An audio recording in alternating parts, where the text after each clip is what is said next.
Last question continue करते हैं। हमने देखा कि स्ट्रिंग लेंथ जब 2 और मोर देन 2 है तो हम इस तरह से मशीन कंस्ट्रक्ट करेंगे जिसमें नंबर ऑफ स्टेट 2 होंगी। अब कंडीशन दूसरी है, चेंज करके दिए स्ट्रिंग लेंथ एग्जैक्ट 2 है तो क्या करेंगे। जैसे हमने पहले डिस्कस किया था, हमें दो बातें ध्यान रखनी होंगी।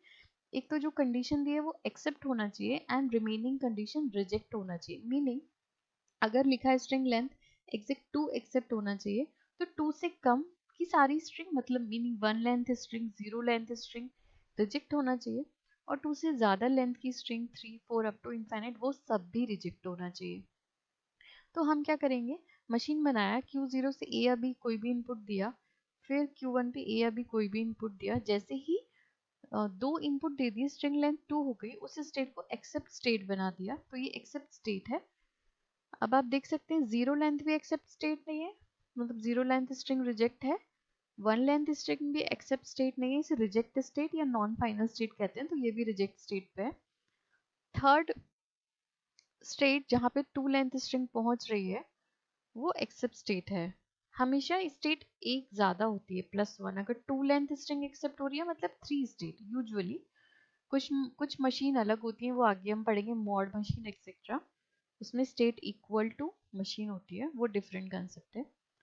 तो टू लेंथ एक्सेप्ट हो गई। अब हमें वन, हम जीरो रिजेक्ट कर दिया, वन रिजेक्ट कर दिया, टू एक्सेप्ट कर लिया। अब हमें 3 4 अप टू इनफाइनाइट सब रिजेक्ट करनी है। तो हम एक स्टेट आगे जाएंगे, 3 भी रिजेक्ट कर देंगे और यहाँ सेल्फ लूप लगा देंगे कि उसके बाद 4 5 6 जितने भी आए सब इसी स्टेट पे आए जो रिजेक्ट स्टेट है। अगर हम यहीं पर लूप लगा देते तो क्या होता, one length reject, zero length reject, one length reject, two accept, correct है। बट अगर यहाँ लूप होता तो 3 4 5 भी एक्सेप्ट हो जाती जो हमें रिजेक्ट करना है। तो हमें एक आगे जाके लूप लगाना पड़ेगा, 3 तक ले जाके लूप लगाना पड़ेगा। तो ये मशीन हो गई। जब स्ट्रिंग लेंथ एग्जैक्ट 2 है तो इसमें स्टेट कितनी है, 4। अभी हम इसका एक जनरलाइज फॉर्मूला भी देखेंगे। थर्ड कंडीशन है string length less than equal to 2, मतलब दो से छोटी लेंथ की जितनी स्ट्रिंग है सब एक्सेप्ट होना चाहिए, मतलब zero length string, one length string, up to two length string, क्योंकि ये लेस देन इक्वल टू 2 है। 3 4 5 6 अप टू इनफाइनाइट इतनी लेंथ की सारी स्ट्रिंग रिजेक्ट होना चाहिए, क्योंकि ये कंडीशन कह रही है कि जीरो लेंथ भी एक्सेप्ट हो, कि लेस देन इक्वल टू है। तो हमें फर्स्ट स्टेट को भी फाइनल स्टेट बनाना पड़ेगा। यहाँ पे एक एरो और आएगा, इस डायग्राम में करेक्शन है, क्योंकि डायग्राम में ऑलवेज इनिशियल स्टेट होती है जो एरो से रिप्रेजेंट होती है, तो आप यहाँ एरो ऐड कर लीजिएगा। Q0 इनिशियल एंड फाइनल दोनों स्टेट है, क्योंकि जीरो लेंथ एक्सेप्ट कर रही है एज पर कंडीशन, क्योंकि वन लेंथ स्ट्रिंग भी एक्सेप्ट होगी इसलिए Q1 भी फाइनल स्टेट है, टू लेंथ भी स्ट्रिंग एक्सेप्ट होगी इसलिए Q2 भी फाइनल स्टेट है। उसके बाद सारी रिजेक्ट होनी है, तो थ्री लेंथ और थ्री लेंथ पे लूप लगा दिया, वो नॉन फाइनल स्टेट है। तो ये थर्ड कंडीशन के लिए डायग्राम हो गया। हम इसे जनरलाइज लिखें तो जब हम बात कर रहे थे greater than equal to 2 length की स्ट्रिंग, तो उसमें स्टेट हो रही थी n+1, स्ट्रिंग लेंथ थी 2 एंड स्टेट थी 3। जब string length exactly equal to 2 है तो इसमें 4 स्टेट हैं, मतलब 2 + 2 n+2 हो गया ये।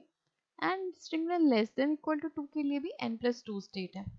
जनरलाइज ऐसे है कि अगर आपको क्वेश्चन अलग मिलता है, यहाँ पर आ जाता है DFA, constructor DFA where w string length greater than equal to 3 और 4 और 5 और एनी n नंबर, तो आप उसमें डायरेक्ट बता सकते हैं ये इसमें कितनी स्टेट होंगी। अगर 3 है और कंडीशन है ग्रेटर देन इक्वल टू 2, तो आप n+1, यहाँ ये n+1 फॉर्मूला बता सकते हैं, 4 स्टेट होगी।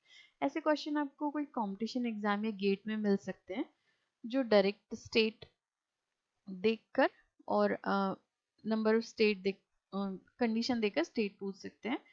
और अगर आपको ऐसा क्वेश्चन मिलता है जिसमें मेंशन कर रखा है n के लिए कि where w greater than equal to n, तो आपको सॉल्व कर, उसको कैसे सॉल्व करेंगे, उसका आसान तरीका, आप n को एक नंबर ले लीजिए जैसे 2 लेकर, तो आप उससे स्टेट निकाल के आप फॉर्मूला बना सकते हैं। नेक्स्ट इज मॉड मशीन, वो नेक्स्ट लेक्चर में देखते हैं।